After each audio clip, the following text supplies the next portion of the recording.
Hello नमस्कार, आप सभी का एक बार फिर से हार्दिक स्वागत है। बात करेंगे 20 अक्टूबर के एडिटोरियल सेशन की। और सेशन स्टार्ट करने से पहले जैसा कि मैं हमेशा बताता हूं उन स्टूडेंट्स को जो नए जुड़ते हैं चैनल पर कि आप ये एप्लीकेशन डाउनलोड कर सकते हैं प्ले स्टोर से या फिर डिस्क्रिप्शन में लिंक दिया है वहां से। यहां पर बहुत सारे पेड कोर्सेज हैं। इन पेड कोर्सेज में एक क्लोज टेस्ट और पैराजंबल का कोर्स उपलब्ध है जिसे आप पीडीएफ सहित प्राप्त करेंगे। वीडियो सॉल्यूशन आपको मिलता है, न्यूज़पेपर से ये सब कुछ आपको बनाकर प्रोवाइड करवाया जाता है। अपने आप में एक बहुत ही खास कोर्स है, ये आप बाई कर सकते हैं। वोकैबुलरी की ई बुक उपलब्ध है जिसमें जनवरी से लेकर जून तक के वर्ड्स, फिर जुलाई अगस्त और सितंबर तक के वर्ड्स, ये सभी वर्ड्स आपको एक साथ मिल जाएंगे। यहाँ पे एक ये वाला बैच उपलब्ध है जो कि अब कल से स्टार्ट करेंगे, वेंसडे से स्टार्ट होता है। एक सूचना और देनी थी मुझे कि इस बार Thursday, Friday and Saturday class नहीं ले पाऊंगा, आउट ऑफ टाउन रहूंगा। नेक्स्ट वीक से फिर क्लासेस ले पाऊंगा। तो इस बैच में जो विद्यार्थी जुड़े उनको भी ये सूचना है कि आप कल की क्लास तो ले पाएंगे, लेकिन फिर 3 दिन में ऑफ रहेगा क्लासेस का, तो मंडे से हम फिर रेगुलर कर पाएंगे। आउट ऑफ टाउन रहूंगा, इसलिए कोशिश करूंगा कुछ क्लासेस रिकॉर्ड करके चला जाऊं ताकि आपको वो क्लासेस यहां पर मिलती रहें। कोशिश रहेगी अगर टाइम मिलेगा तो। इसके बाद हम स्टार्ट करें कॉमन एरर से इसको। पहला क्वेश्चन देखिएगा, Sunil told me that he would mind to stand and eating the lunch. एक बात याद रखिएगा, एंड जो होता है वो अपने दोनों और सेम प्रकार की वर्ब्स लेता है। तो यहां पे देखिए ईटिंग दे रखा है, यहां स्टैंड है। आपको सोचना ये है कि टू स्टैंड है, उसको देखकर यहां पे ये लगाएं ईट कर दें, या फिर ईटिंग को देखकर वहां स्टैंडिंग कर दें, ठीक है ना। तो इसका सोल्यूशन ये है कि भाई यहां पे आप देखेंगे माइंड दिया हुआ है, माइंड के बाद में आपको आईएनजी फॉर्म का प्रयोग करना होता है, जेरेंड चाहिए होता है, इसलिए आप यहां पे स्टैंड के स्थान पे क्या करेंगे, स्टैंडिंग। आपका आंसर क्या होगा, 2 नंबर।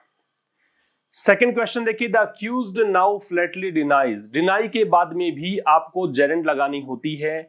डिनाई के बाद में भी अगर वर्ब चाहिए हो तो आप जेरेंड लगाते हैं। तो यहां पे आप हैव के स्थान पे करेंगे हैविंग, ठीक है। तो डिनाइज हैविंग एडमिटेड, ये आपका आंसर होगा। तो जो अक्यूज्ड है, जो आरोपी है, उसने अब साफ साफ यहां इनकार कर दिया है ये मानने से कि उसका कोई दोष है पहले स्टेटमेंट में, ठीक है। नंबर 3 पे है, one can't help praising the courage of the people. कोई गलती नहीं है। ये जो कैन नॉट हेल्प या कुड नॉट हेल्प होता है उसके बाद में भी जेरेंड ही लगता है, याद रखिएगा। तो ये जेरेंड से संबंधित ही था। माइंड होगा तो आईएनजी लगेगा, डिनाई होगा तो आईएनजी लगेगा, कैन नॉट हेल्प या कुड नॉट हेल्प है तो भी आईएनजी लगेगा। तो ये तो था आपका कॉमन एरर वाला पार्ट। अब हम बात करें आज के एडिटोरियल की। अ टूल फॉर थॉट, इस नाम से आज का एडिटोरियल है। एक बार फिर से कोविड-19 से संबंधित एडिटोरियल है। टूल का मतलब साधन होता है, उपकरण होता है। थॉट का मतलब सोचना। तो एक वो टूल जो कि सोचने के लिए आपको मजबूर करेगा, ठीक है। एक सोच रखने के लिए, एक थॉट रखने के लिए एक टूल है, एक साधन है। क्या है पूरा एडिटोरियल वो आपको पढ़ने से पता लगी जाएगा। तो हमेशा की तरह एक बार फिर बताना चाहूंगा कि एंड तक देखना है, हर एक छोटी छोटी चीज को नोट करते चलना है। दोस्तों के साथ जरूर से शेयर करें, शेयर करना ना भूलें, क्योंकि आपको ये सहयोग तो कर ही लेना चाहिए खुद से ही। और अगर आपको पसंद आता है सेशन तो जरूर से लाइक करें। आइए स्टार्ट करेंगे आज का editorial. A committee of experts, तो कह रहा है एक्सपर्ट्स की कमिटी। कमिटी की स्पेलिंग इंपॉर्टेंट है। क्यों इंपॉर्टेंट है? क्योंकि इसमें डबल एम है, डबल टी है, डबल ई है, इसलिए इंपॉर्टेंट है, ठीक है। कमिटी की स्पेलिंग में double M, double T, double E आएगा, ये एग्जाम में पूछ सकते हैं आपसे। तो एक्सपर्ट्स की कमिटी, अब यहां से लेकर यहां तक बताया है कि उस कमिटी में है कौन कौन। Well regarded mathematician, well regarded मतलब काफी, मतलब सम्मानित कह सकते हो, जिनको काफी मतलब ख्याति प्राप्त है, जो काफी सम्मानित है, मैथमेटिशियन, गणितज्ञ। फिर और कौन है, इन्फेक्शियस डिजीज, इन्फेक्शियस होता संक्रामक, OUS एंडिंग वर्ड्स होते हैं एडजेक्टिव, डिजीज का मतलब हो गया बीमारी, एक्सपर्ट्स मतलब जो भी इस क्षेत्र के एक्सपर्ट्स हैं। तो इस समिति में कौन कौन है, एक्सपर्ट्स कौन कौन? एक तो एक्सपर्ट है यहाँ पे काफी ज्यादा सम्मानित मैथमेटिशियंस हैं। इसके अलावा कौन है, जो संक्रामक बीमारी के विशेषज्ञ हैं वो शामिल हैं। अब फिर से आ जाओ कि एक committee of experts appointed by, ये कमिटी किसके द्वारा अपॉइंट की गई है? ये अपॉइंट की गई है department of science and technology के द्वारा, ठीक है। विज्ञान और तकनीकी का जो विभाग है उसके द्वारा। किस लिए अपॉइंट की गई है? टू यूज, प्रयोग करने के लिए, मैथमेटिकल मॉडलिंग, कि गणितीय प्रारूपों का प्रयोग करे, मैथमेटिकल मॉडलिंग का प्रयोग करे, एंड फोरकास्ट, फोरकास्ट का मतलब क्या होता है? पूर्वानुमान लगाना, प्रेडिक्ट करना। याद रखेंगे जिस भी वर्ब के साथ में कास्ट लगेगा, ऐसी वर्ब्स कौन कौन सी होती हैं? टेलीकास्ट होती है, इसके अतिरिक्त ब्रॉडकास्ट होती है, इसके अतिरिक्त फोरकास्ट होती है, एक कास्ट भी होती है, तो ये ऐसी वर्ब्स हैं जिनकी सेकंड और थर्ड फॉर्म भी सेम ही रहेगी, कोई चेंज नहीं करना है। ठीक है, तो ये कह रहा है कि ये कमिटी इसलिए बनाई गई है ताकि मैथमेटिकल मॉडलिंग का प्रयोग किया जाए और the course of pandemic, course का मतलब मार्ग होता है, और इस पेंडेमिक मतलब वैश्विक महामारी कोविड-19 की बात है, इसका मार्ग कैसा रहेगा आगे चलकर, किस प्रकार से ये शेप लेगी, उसकी प्रेडिक्शन दे पाए। अब ये फिर देखो हैज आ रहा है, इसको देखकर है, तो इस कमिटी ने क्या किया है, हैज ब्रोट गुड टाइडिंग्स, इसने अच्छी न्यूज ला कर दी है। टाइडिंग्स का मतलब खबर होती है, न्यूज होती है, तो इसने अच्छी खबर ला कर दी है। यहां तक की बात करें तो छोटा सा सेंटेंस था वैसे तो, इसको जोड़ा था कि कमिटी ऑफ एक्सपर्ट्स जो है, एक्सपर्ट्स की कमिटी ने हैज ब्रोट गुड टाइडिंग्स, ये सेंटेंस था, बस इतना सी तो बात थी, बाकी तो इसको फैला दिया गया है ना। तो ये जो कमिटी है एक्सपर्ट्स की, उसने अच्छे समाचार लाके दिए हैं। बीच में जोड़ दिया कमिटी में है कौन कौन, तो वेल रिगार्डेड मैथमेटिशियन है और इन्फेक्शियस डिजीज के एक्सपर्ट्स हैं। फिर कह दिया किसके द्वारा अपॉइंट की गई है, तो साइंस एंड टेक्नोलॉजी का डिपार्टमेंट उसके द्वारा यूज की गई है। फिर दे दिया किस उद्देश्य से यहाँ पे इसको बनाया गया है, उद्देश्य ये था कि ये कमिटी जो है मैथमेटिकल मॉडलिंग का प्रयोग करे और पेंडेमिक के कोर्स का प्रेडिक्शन दे कि कैसी रहेगी आगे चलकर ये पेंडेमिक, इसलिए बनाई गई है।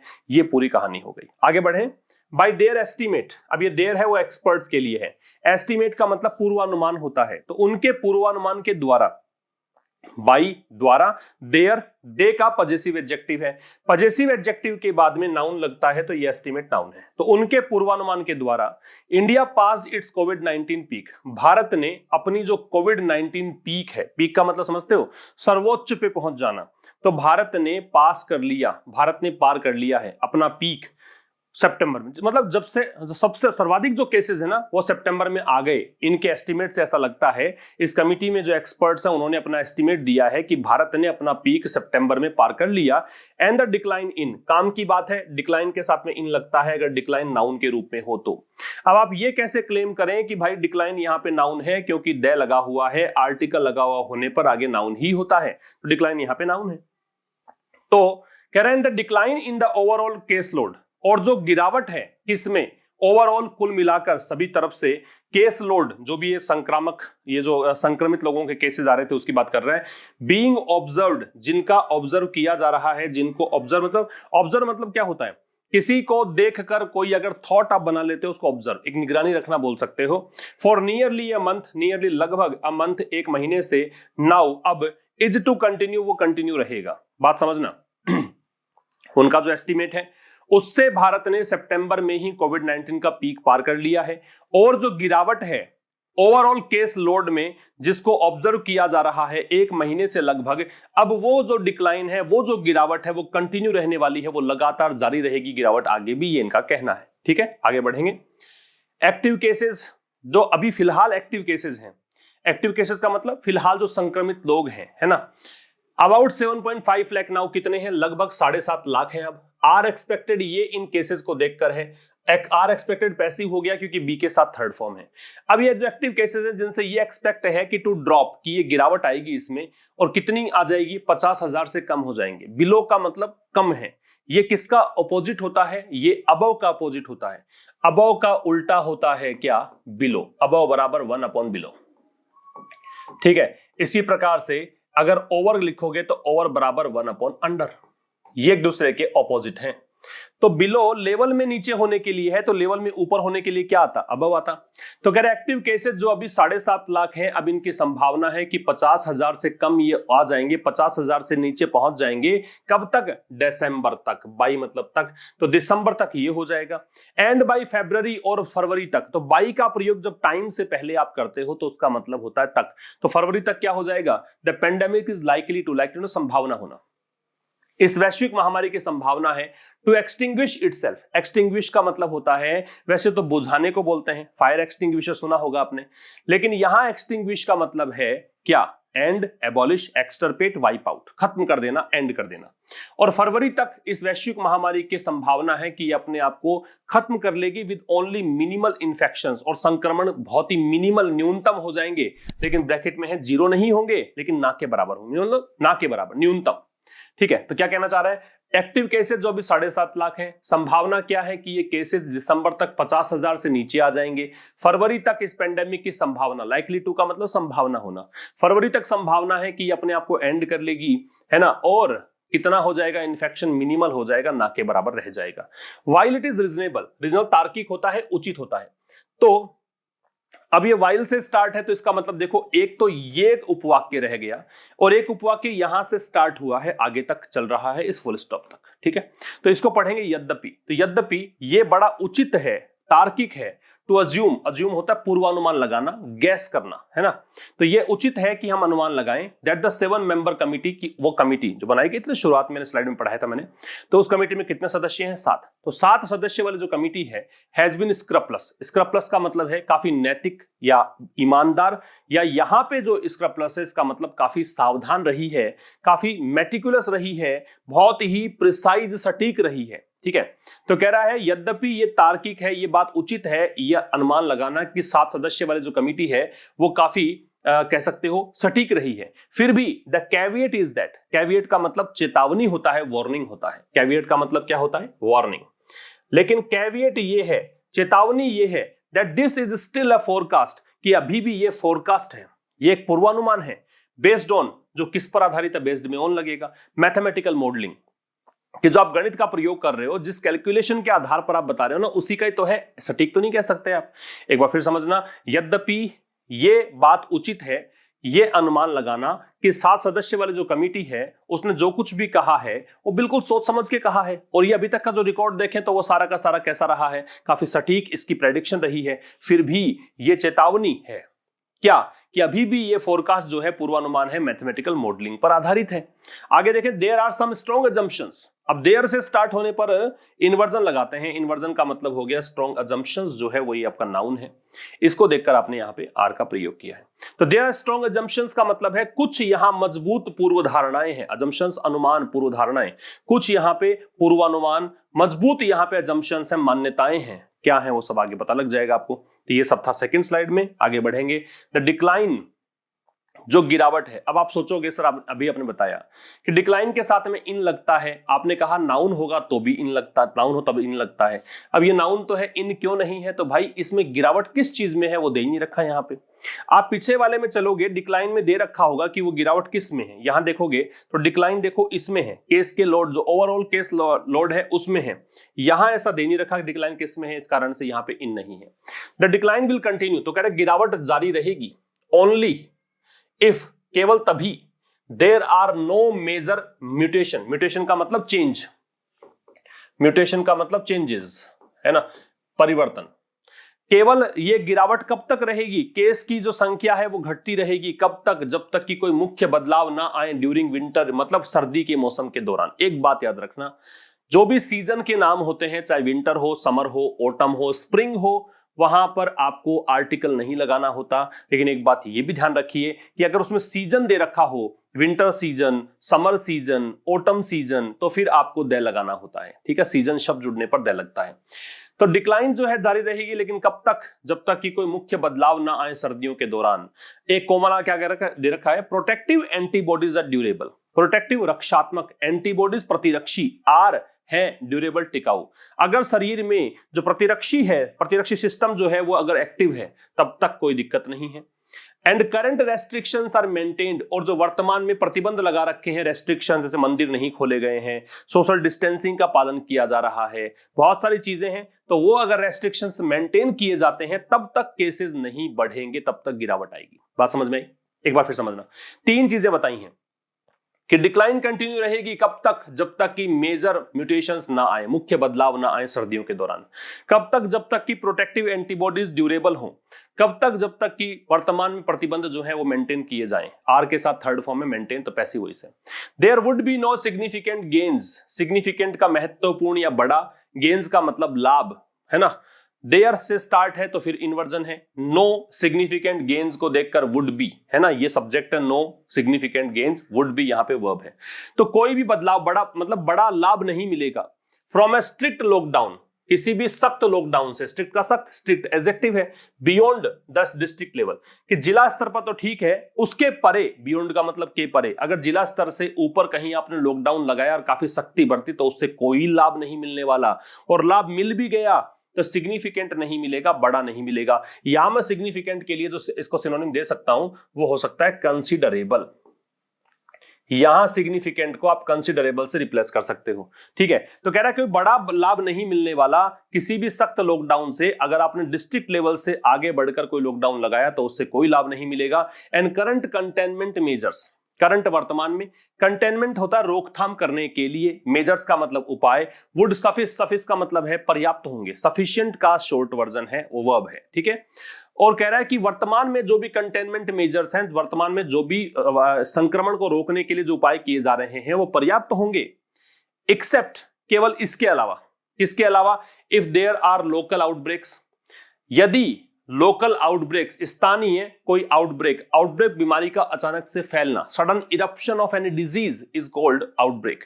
अगर कोई स्थानीय स्थिति में कोई बीमारी अचानक से फैल जाती है, दैट थ्रेटन, वो आउटब्रेक्स, दैट इसके लिए है, इस कारण से थ्रेटन यहां पे वर्ब की फर्स्ट फॉर्म है, प्लूरल है, जो कि डराती है, टू ओवरवेल्म, ओवर मतलब हावी हो जाना, हेल्थ केयर फैसिलिटीज देयर, वहां जो स्वास्थ्य संबंधी सुविधाएं हैं उन पर हावी हो जाना। हावी हो जाना मतलब कि स्वास्थ्य विभाग, स्वास्थ्य सिस्टम, हॉस्पिटल उनके वश में ही नहीं आए, है ना, इतने केसेस आने लग जाए, उसको बोलेंगे ओवरवेल्म होना। तो कह रहा है कि और मतलब एक तो ये दे दिया कि अगर आपने जिला स्तर से कहीं ज्यादा बड़ा लॉकडाउन लगाया, है ना, इससे परे अगर बड़े स्थान पे लॉकडाउन लगाया, स्ट्रिक्ट लॉकडाउन लगाया, तो उससे बड़ा लाभ नहीं होगा। और यहां पे वर्तमान जो भी उपाय कर रहे हैं आप, वर्तमान में जो भी रोकथाम के उपाय हैं वो कारगर हैं, वो पर्याप्त हैं।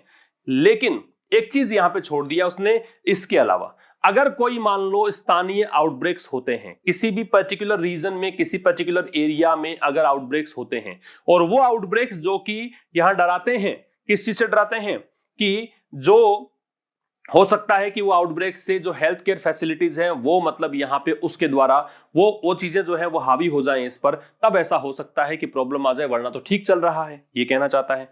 आगे देखेंगे, there calculation also showed, there फिर से साहब आ रहा है किसके लिए, एक्सपर्ट्स के लिए, तो उनकी जो गणित है, उनकी जो गणना है, ऑल्सो शोड, इसने ये भी दिखाया, ऑल्सो का प्रयोग याद रखें मैन वर्ब से पहले होता है। आप चाहे हेल्पिंग वर्ब का प्रयोग सेंटेंस में देखें तो हेल्पिंग वर्ब के बाद में मिलेगा, तो भी आप यही कहेंगे मैन वर्ब से पहले होता है। तो इस उनकी कैलकुलेशन ने ये भी दिखाया, अ पीक बाय जुलाई लेटेस्ट, कि ये तो पीक आएगा, जुलाई लेटेस्ट का मतलब है ना, कि इन्होंने ये भी दिखाया कि पीक जो आ गया था जुलाई लेटेस्ट, मतलब जुलाई के अंदर ही, अभी जो जुलाई गई है उसी के अंदर पीक आ गया था। ठीक है, with anything from 6 to 15 times, है ना, इसमें कह रहा है कहीं ना कहीं, एनीथिंग का मतलब यहां पे कहीं ना कहीं एक प्रकार से एक आंकड़ा बता रहा है लेखक, फ्रॉम 6 to 15 टाइम्स, 6 से 15 गुना, टाइम्स का मतलब गुना, द एग्जिस्टिंग इन्फेक्शंस, एग्जिस्टिंग का मतलब वर्तमान में जितने भी हैं इन्फेक्शन, संक्रमण के केसेस, हैड देयर बीन, ये कंडीशनल है, हैड देयर बीन, यदि नहीं होता, नो लॉकडाउन, अगर कोई लॉकडाउन नहीं होता, और if it had been delayed, और या फिर कोई देरी कर दी जाती, ये पैसिव वॉइस है, टू अप्रैल, अप्रैल तक लॉकडाउन लगाया जाता, तो आज के जितने केसेस हैं उसकी तुलना में 6 से 15 गुना केसेस होते, ये संभावना है। तो उनकी कैलकुलेशन ने ये भी दिखाया कि पीक तो है जुलाई लेटेस्ट में ही आ चुका था, यदि और 6 से 15 गुना यहां केसेस होते संक्रमण के, अगर कोई लॉकडाउन नहीं होता और या फिर लॉकडाउन को अप्रैल तक डिले कर दिया जाता। बात समझ में आ रही है, इट जो है वो लॉकडाउन के लिए प्रोनाउन आ रहा है। आगे देखेंगे, the purpose of pandemic modelling, ये पेंडेमिक मॉडलिंग का मतलब हो गया कि आप एक स्ट्रक्चर से अध्ययन करके बता रहे हो कि पेंडेमिक का कोर्स कैसा रहेगा, आपने एक मॉडल तैयार किया है, उसको देखकर बता रहे हो कि इसका पैटर्न कैसा रहेगा, तो ये है पेंडेमिक मॉडलिंग। तो ये जो पर्पज है ना पेंडेमिक मॉडलिंग का, वो पर्पज क्या है, यहां आ जाओ, इज वो ये है, टू जनरेट, जनरेट का मतलब है उत्पन्न करना, क्या, अ प्रोबेबिलिस्टिक ओवरव्यू, प्रोबेबिलिस्टिक संभावनाओं पर आधारित, ओवरव्यू का मतलब कोई भी चीज को देखकर एक आपने ऊपरी तौर पर देख लिया है उसको बोलते हैं ओवरव्यू।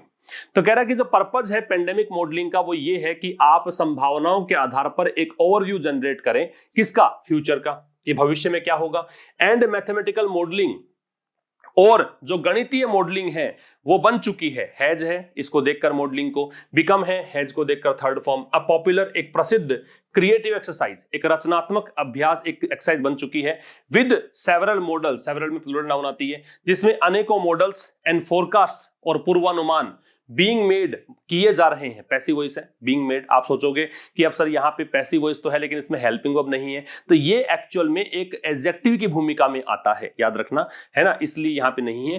तो ये किया जा रहा है, अवेलेबल, उपलब्ध, on pre print servers, pre print का मतलब है इंटरनेट पर उपलब्ध होना, ऑनलाइन उपलब्ध होना, प्री प्रिंट नहीं हुआ है, किताब के फॉर्म में नहीं आया है ना, रिटर्न में नहीं आया है, छप के नहीं आया, इसका मतलब वो ऑनलाइन है। And pending peer review, pending peer review का मतलब होता है कोई ग्रुप होता है और ग्रुप कोई रिव्यू देता है, कोई इवैल्यूएशन करता है, उसको बोलते हैं पीयर रिव्यू। पेंडिंग का मतलब जो बकाया है।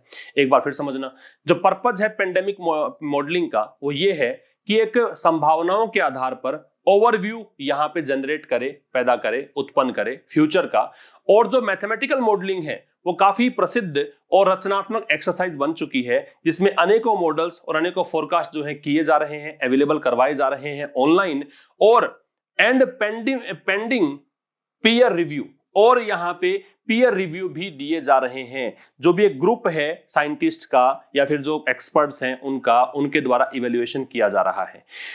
द लेटेस्ट मॉडल, जो नवीनतम मॉडल है, लेटेस्ट डिग्री सुपरलेटिव होती है किसकी? लेट की। लेट, लेटर, लेटेस्ट, समझना।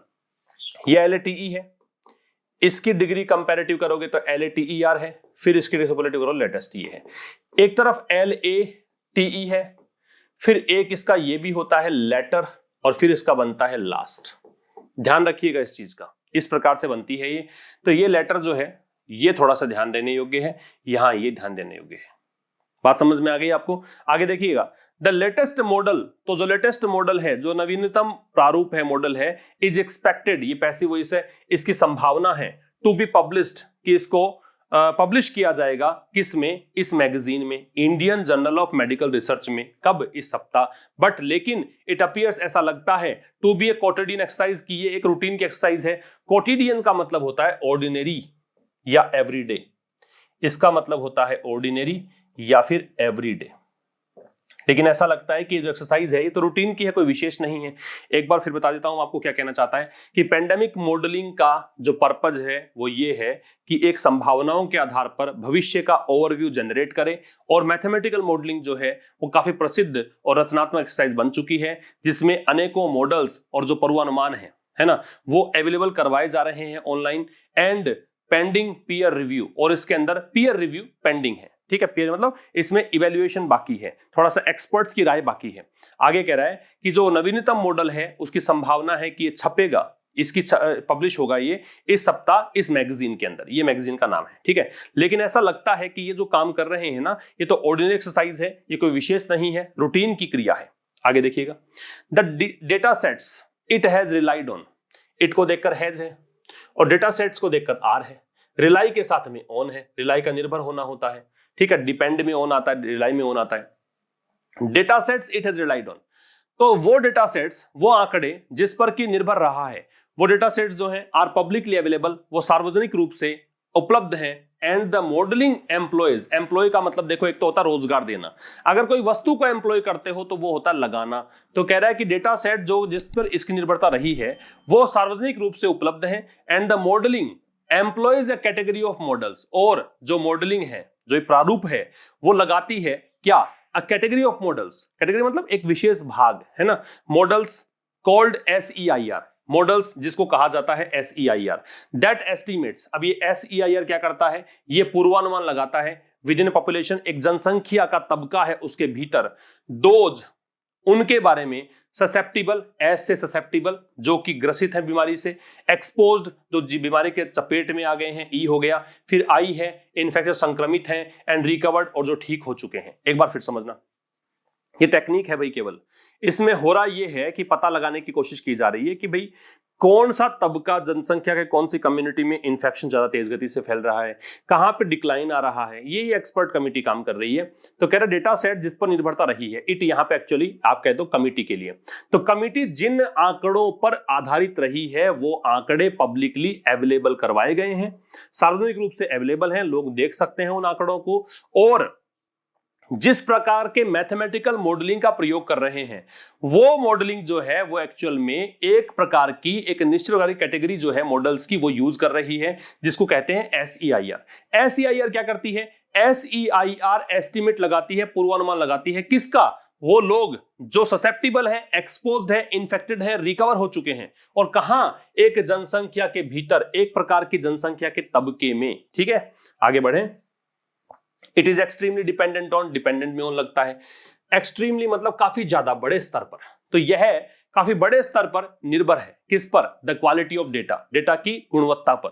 दैट, डेटा के लिए दैट आ रहा है, वो डेटा जिसका कि इस्तेमाल किया गया है, सॉरी डेटा के लिए दैट नहीं आ रहा, द क्वालिटी ऑफ डेटा, वो क्वालिटी जो कि यूज की जाती है एज एन इनपुट, किस रूप में, इनपुट के रूप में, and relies as much on simplifying assumptions, और निर्भर करता है उतना ही किस चीज पर, सिंप्लीफाइंग, साधारण बनाना, अजम्पशंस, पूर्वानुमान, दैट सैक्रिफाइस कॉम्प्लेक्सिटी, वो पूर्वानुमान जो कि कॉम्प्लेक्सिटी का त्याग करते हैं, सैक्रिफाइस बलिदान देना होता है, मतलब जटिलता को हटाते हैं, फॉर कॉम्प्रिहेंशन, समझ विकसित करने के लिए, बट लेकिन देयर इज नथिंग, नथिंग को देखकर इज है, ऐसा कुछ नहीं है, टू सजेस्ट, संकेत देने, सजेस्ट करने के लिए, फ्रॉम, किस चीज से, व्हाट इज नोन, जो कुछ भी ज्ञात है, अबाउट द एक्सरसाइज, इस एक्सरसाइज के बारे में, दैट की it is more likely to be true, यह कहीं ज्यादा संभावना है सच होने की, देन, किसकी तुलना में, ऐसी ही कुछ और एस्टिमेट्स हैं उनकी तुलना में,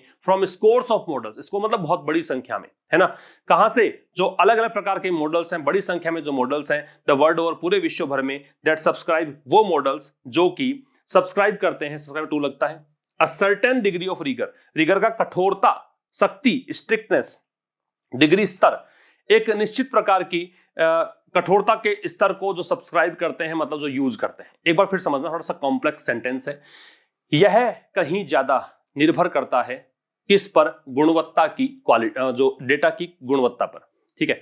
यह it is extremely dependent on, यह जो चीज है वो काफी बड़े स्तर पर निर्भर है डेटा की क्वालिटी पर।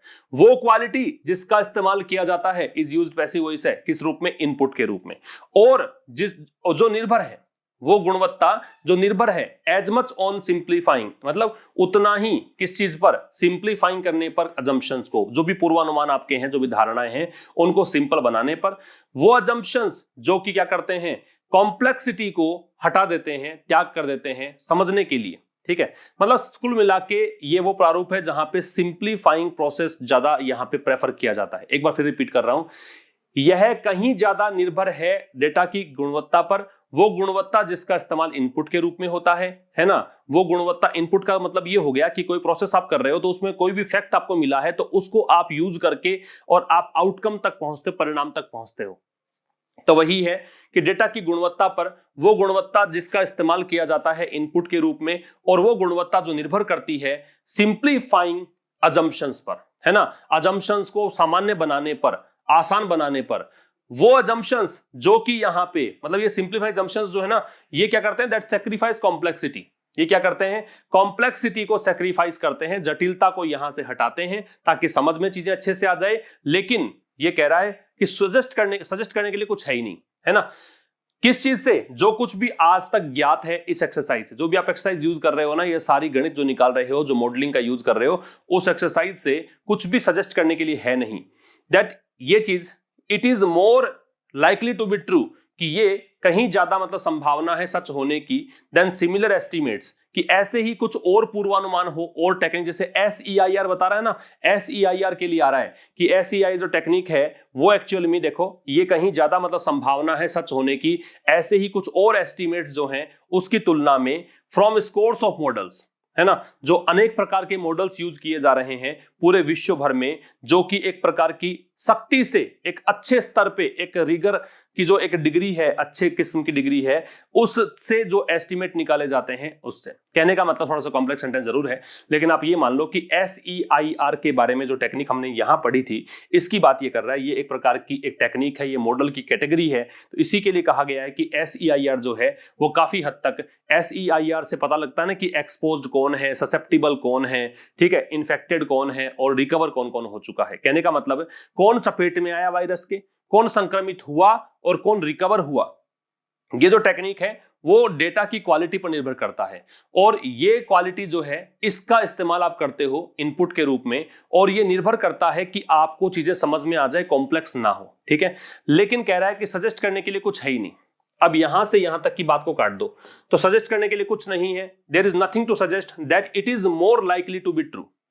मतलब ऐसा आप नहीं कह सकते हो कि ये कहीं ज्यादा मतलब सही है, और जो वर्ल्ड वाइड एस्टिमेट्स हैं, मतलब SEIR तो भारत में यूज हो रहा है, कहीं दूसरे देशों में कुछ और टेक्निक यूज की जा रही होगी पता लगाने के लिए, तो उसकी तुलना में कहीं ज्यादा कारगर है, ये आप सजेस्ट नहीं कर सकते। ठीक है, तो कहां से बाकी जो मेथड देख रहे हो ना पूरे वर्ल्ड वाइड, जो कि एक निश्चित प्रकार की स्ट्रिक्टनेस को यूज करते हुए बाकी मेथड्स यूज करते हैं, तो उसकी तुलना में कहीं ज्यादा कारगर ये है, ये आप अभी नहीं कह सकते। और बीच में दे रखा है जो कुछ भी इस एक्सरसाइज के बारे में ज्ञात है ना, उससे पता लगता है ये आज तक जो आप जानते हो SEI टेक्निक के बारे में, उसके बेसिस पर आप ये कह सकते हो कि आप ये सजेस्ट नहीं कर सकते कि बाकी वर्ल्ड वाइड जो टेक्निक यूज की जा रही है उससे ज्यादा कारगर ये है, इसकी संभावना ऐसी है, ऐसा नहीं कह सकते। आगे देखिए, experts associated with the pandemic, वो एक्सपर्ट्स जो जुड़े हुए हैं, एसोसिएटेड विद लग रहा है, जुड़ा हुआ होना किससे, इस वैश्विक महामारी से। तो जो भी एक्सपर्ट जुड़े हुए हैं इस वैश्विक महामारी से, अब ये है आ रहा है, इसको देखकर उन्होंने दोहराया है, रीइटरेट दोहराना, क्या मेनी टाइम्स, बहुत बार दोहराया है, क्या दोहराया है, दैट मैथमेटिकल मॉडलिंग, कि जो भी गणितीय मॉडलिंग प्रारूप का यूज कर रहे हो, ought not to be taken literally, उस मॉडलिंग का मतलब ought not to be, ये एक सजेशन है, ये एक नैतिक शिक्षा जहां पे लगी होती है वहां पे ought का प्रयोग करते हैं। ये पैसिव वॉइस है, लिटरली अक्षरशः कह रहा ये है लेखक कि एक्सपर्ट्स जो भी पेंडेमिक से जुड़े हुए हैं, जो इस वैश्विक महामारी के दौर में जो कुछ भी किसी प्रकार का एक्सपर्ट हो, चाहे वो आपने देखा कि ऐसा एक्सपर्ट हो जो इन्फेक्शियस डिजीज का अध्ययन करता हो, है ना, या ऐसा एक्सपर्ट हो जो प्रेडिक्शन दे सकता हो कि क्या इसका कोर्स रहेगा, एस्टीमेट बता सकता हो, तो एक्सपर्ट जो कि इस वैश्विक महामारी से जुड़े हुए हैं, उन्होंने दोहराया है बहुत बार कि जिस भी मैथमेटिकल मॉडलिंग का हम प्रयोग कर रहे हैं, जिस गणितीय प्रारूप का प्रयोग कर रहे हैं प्रेडिक्शन देने के लिए कि भविष्य में कैसा रहेगी पेंडेमिक, उसका पालन, उसको मतलब आप ऐसे अक्षर से मत मानो, हमने कह दिया कि डिक्लाइन आएगा ही आएगा और आप सावधानी छोड़ दो, आप सोशल डिस्टेंसिंग का पालन करना छोड़ दो, आप जो बिहेवियरल चेंज हैं आपकी जिंदगी में जो कुछ भी इस कोविड-19 के कारण आए हैं उसको आप छोड़ दो, ऐसा नहीं होना चाहिए। द लेटेस्ट असेसमेंट, जो नवीनतम असेसमेंट का मूल्यांकन होता है, जो नवीनतम असेसमेंट है वो भी शुड देन बी यूज्ड, वो उसका इस्तेमाल करना चाहिए, शुड यू देन मतलब तब, शुड बी यूज्ड इस्तेमाल होना चाहिए, किसके लिए, आलोचना करने के लिए, या फिर इसको सही ठहराने, जस्टिफाई सही ठहराना के लिए, पास्ट डिसीजंस, है ना, भूतकाल के जो निर्णय हैं, बल्कि dwell more on, dwell on का मतलब कह सकते हो ध्यान केंद्रित करना या फिर व्याख्या करना, है ना, द फ्यूचर, है ना, कि जो फ्यूचर का रुख रहेगा उस पर ध्यान केंद्रित करो। एक बार फिर समझ लो कि लेटेस्ट असेसमेंट जो है, जो भी एक नवीनतम मूल्यांकन किया गया है एक्सपर्ट कमेटी के द्वारा, उसका भी इस्तेमाल नहीं होना चाहिए किसी भी भूतकाल के निर्णयों को आलोचना करने या उनको सही ठहराने के लिए, बल्कि उसका प्रयोग किसके लिए होना चाहिए कि फ्यूचर में जो कुछ भी होगा उसके बारे में सोच विचार करने के लिए इसका प्रयोग होना चाहिए। ड्वेल ऑन का सोच विचार करना भी हो सकता है, कंसिडर करना भी हो सकता है। फॉर इंस्टेंस, उदाहरण दिया लेखक ने, जैसे उदाहरण के लिए, इफ द मॉडल सजेस्ट, यदि मॉडल सुझाता है, संकेत देता है, that the pandemic would extinguish का मतलब वैसे तो बताया था बुझाना, लेकिन यहाँ पे एंड हो जाना। उदाहरण के लिए ये जो मॉडल है, अगर मॉडल, मैथमेटिकल मॉडल अगर ये संकेत देता है कि द पेंडेमिक वुड एक्सटिंग्विश, क्या, अब देखो ये कंडीशनल सेंटेंस है, इस कारण से वुड आ रहा है यहाँ पे, क्योंकि विल से तो आप बताते हो कि ऐसा होगा ही होगा, वुड का मतलब इमेजिनरी है, पता नहीं होगा कि नहीं होगा। तो उदाहरण के लिए यदि ये मॉडल सजेस्ट करता है कि वैश्विक महामारी खत्म हो जाएगी फरवरी तक with a dramatic dip, dramatic नाटकीय डिप, गिरावट बाय दिसंबर, और इसमें दिसंबर तक एक नाटकीय मतलब काफी ज्यादा गिरावट आएगी, देन तो should the accelerated clinical trials, ये हो गया तेज गति जिसकी हो रखी है, क्लिनिकल ट्रायल जो भी जांच वांच कर रहे हो ना उसके लिए यूज किया गया है, और पोटेंशियल वैक्सीन किसकी, जो संभावित वैक्सीन हो सकती है, बी टॉप प्रायोरिटी, क्या वो टॉप प्रायोरिटी होनी चाहिए। तो कह रहा है कि उदाहरण के लिए यदि ये मॉडल ये संकेत देता है कि पेंडेमिक जो है फरवरी तक एंड हो जाएगा, दिसंबर तक इसमें ड्रामेटिक एक गिरावट आएगी, तो क्या जो काफी तेज गति से परीक्षण चल रहे हैं वैक्सीन बनाने के लिए, क्या वो टॉप प्रायोरिटी होनी चाहिए। अगर आप कह रहे हो खत्म हो जाएगी तो धीरे कर लो काम, लेखक का मतलब ये है, क्यों जल्दीबाजी कर रहे हो। फिर mathematical models to be useful, जो भी मैथमेटिकल मॉडल्स हैं टू बी यूजफुल, जो कि मतलब उपयोगी है, मस्ट इंड्यूस, इंड्यूस का मतलब होता है कोज, कारण बनना या प्रेरित करना, तो उसको कारण बनना चाहिए।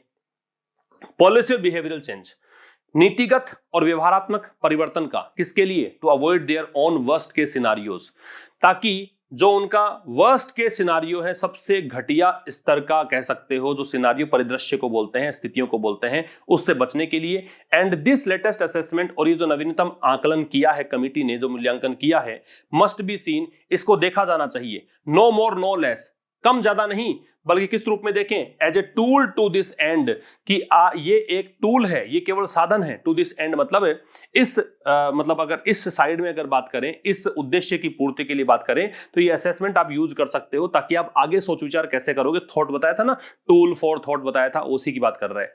तो कह रहा है कि भाई मैथमेटिकल मॉडल्स जो हैं टू बी यूजफुल, मतलब ये काफी उपयोगी है, ये बात बहुत उपयोगी है कि मैथमेटिकल मॉडल्स को क्या करना चाहिए, पॉलिसी और बिहेवियरल चेंज, जो भी व्यवहारात्मक परिवर्तन है और नीतिगत परिवर्तन है, उसको प्रेरित करना चाहिए। किसके लिए? ताकि जो वर्स्ट के सिनारियोज हैं खुद का, है ना, उससे बचा जाए, और ये जो नवीनतम आकलन सामने आया है उसका प्रयोग करना चाहिए इस एंड की प्राप्ति के लिए, एक टूल के रूप में, कम या ज्यादा रूप में नहीं, बल्कि ऐसे ही यूज करना चाहिए और किसी तरीके से यूज नहीं करना चाहिए। तो ये था दोस्तों आज का एडिटोरियल। अब बात करते हैं रिवीजन की। तो इंड्यूस का मतलब बताया कोज, एक नंबर को जोड़ेंगे डी से। टाइडिंग्स का मतलब खबर होता है, तो टाइडिंग्स का खबर है तो न्यूज, ए से। फिर है एक्सटिंग्विश, एक्सटिंग्विश का इरेडिकेट कर सकते हो, उखाड़ना, है ना, खत्म करना, तो ई हो जाएगा। एक्सटिंग बुझाना भी होता है, एक इसका डाउज भी लिख लेना, बुझाने को डाउज बोलते हैं, आग बुझाना वगैरह होता है डाउज। फिर है स्क्रैपलस, स्क्रैपलस का केयरफुल होता है, सावधान काफी।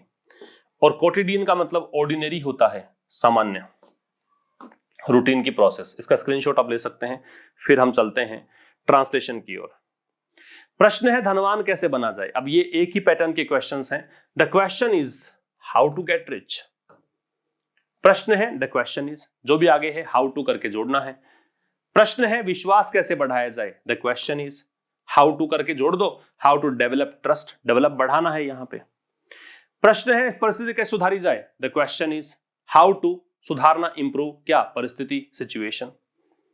फिर देखिए प्रेपोजिशन है I am fond of, fond के साथ में ऑफ लगेगा, शौकीन होना, कि मैं काफी शौकीन हूं किस चीज का, क्रिकेट खेलने का काफी शौकीन हूं। हिज डिजायरस ऑफ, डिजायरस में ऑफ लगता है, इच्छा होना, कि उसकी इच्छा है कि वो इंजीनियर बने। He is not capable of, वह सक्षम नहीं है अपने गुस्से को काबू करने में। इन सब में ऑफ लगता है, फॉन्ड में ऑफ लगता है, डिजायरस में ऑफ लगता है, कैपेबल में ऑफ लगता है। तो ये था दोस्तों आज का एडिटोरियल। मुलाकात होगी कल शाम 5 बजे। और उससे पहले बता दूं मैं आपको कि थर्सडे, फ्राइडे, सैटरडे क्लासेस मेरी नहीं होंगी एडिटोरियल के एटलीस्ट। मंडे से फिर क्लासेस स्टार्ट करेंगे मोस्ट प्रोबेबली, क्योंकि मैं बाहर रहूंगा, ठीक है ना। तो आप लोग पिछला रिवाइज कर लीजिएगा, और मेरी कोशिश ये भी रहेगी मैं रिकॉर्डेड वीडियोस आपको पहुंचा दूं, ताकि अगर मेरे पास टाइम मिल जाएगा तो कुछ वीडियोस मैं अपलोड कर दूंगा इस पे, ताकि वो आपको प्रतिदिन मिलते रहें। ऐसी कोशिश रहेगी, मैं आपको कमिट तो नहीं कर सकता इसके लिए। तो चलिए मुलाकात करेंगे, कल तो मिलेंगे ही, कल शाम 5 बजे। तब तक के लिए नमस्कार, थैंक्स अ लॉट।